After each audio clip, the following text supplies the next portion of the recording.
Please note that we will give stockholders an opportunity to comment on the proposals themselves after all proposals have been presented.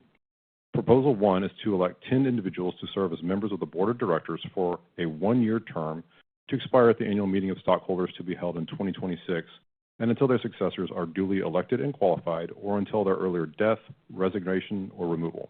The Board has nominated each of Wouter Van Kempen, Deborah L. Byers, Morris R. Clark, M. Christopher Doyle, Carrie M. Fox, Lloyd W. Billy Helms Jr., Carrie L. Hudak, James M. Trimble, Howard A. Willard III, and Jeffrey E. Wojahn to stand for election for the Board of Directors, and recommends that stockholders vote for each nominee included in Proposal 1. Proposal 2 is to ratify the selection of Deloitte Touche LLP as the company's independent registered public accounting firm for the fiscal year ending December 31, 2025. The Board recommends that stockholders vote for Proposal 2. Proposal 3 is to approve, on an advisory basis, the compensation of our named executive officers as described in the proxy statement. The Board recommends that stockholders vote for Proposal 3. This concludes the specific proposals set for your consideration at this meeting. Information for submitting a proposal for next year's annual meeting is included in the proxy statement. If any stockholder would like to make a comment regarding any of the proposals, please submit your comment through the web portal.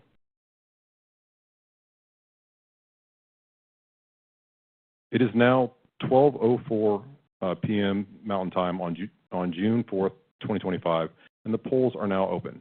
Any stockholder who hasn't voted or wishes to change their vote may do so by clicking on the voting button in the virtual meeting portal and following the instructions there. Stockholders who have sent in proxies or voted via telephone or internet and do not want to change their vote do not need to take any further action. Now that everyone has had an opportunity to vote, I declare the polls for all matters voted upon at this meeting officially closed and direct the Inspector of Elections to tabulate the ballots. I've been advised by the Inspector of Elections that the preliminary vote report shows that each nominee for election to the Board of Directors has been duly elected, the selection of Deloitte Touche to serve as the company's independent registered public accounting firm for the fiscal year ending December 31, 2025 has been ratified, and the compensation of our named executive officers has been approved on an advisory basis.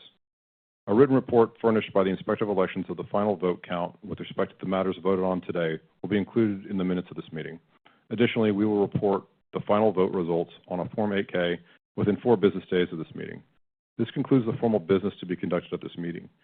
There being no other matters to come before the meeting, the 2025 Annual Meeting of Stockholders of Civitas Resources, Inc. is now adjourned.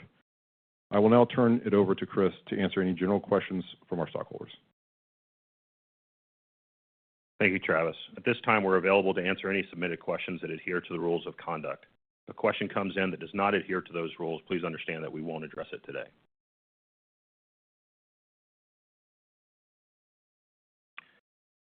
Okay, seeing no questions, the 2025 Annual Meeting of Stockholders is now concluded. Thank you again for your time today and your continued support of Civitas. This now concludes the meeting. Thank you for attending and have a wonderful rest of your day.